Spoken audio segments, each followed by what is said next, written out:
gitna ng gubat ako'y may nakita. Nabiyak na bato parang isang kuweba. Ginapang ko ito't ako'y nagtataka,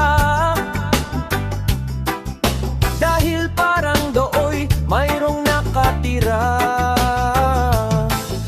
Ang kuwebang malaking nasa aking harap ay para bang isang dambuhalang sugat. Ito'y nagtutubig, saka nagnanaknak, kaiba ang amoy mabahong bulaklak. Subalit nang ako ay mahimasmasan, ipinagpatuloy ang pakikialam. Pinaglabanan ko, amoy na masangsang, hiwaga ng kuweba'y matuklasan ko lang.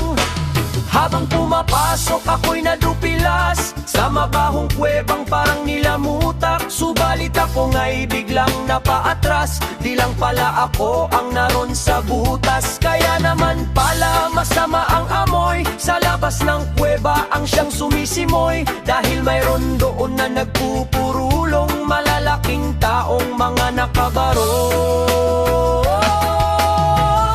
Biglang nagsalita ang pinakautak at lalong sumangsang ang amoy sa labas. Sabi ng pinuno, ipunin nyo lahat, mga patay gutom bigyan ng sardinas. Nang aking sinuhin, aking nakilala mga politikong namumulitika. Nagtatawanan pa sa loob ng kuweba, mga nakahiga sa ginto at pera. Ang ibang naroon ay ngasab na ngasab, habang yaong iba ay lasing sa alak. May nakakurbatang patatim ang hawak, ngunit inuuod tila naaangas. Hindi ko napigil, ako ay nagtanong, para po ba saan sardinas na tulong?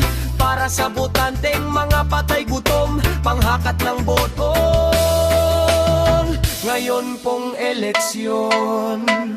Bakit sardinas lang ang sunod kong tanong? Haga ng maingay ang sabi ng buhong, bigyan ng jacket yan nang di na magkahol. Tanging nabanggit ko'y may jacket sana all. Bakit sardinas lang ang sunod kong tanong? Huwag ka nang maingay ang sabi ng buhong, bigyan ng jacket yan nang di na magkahol.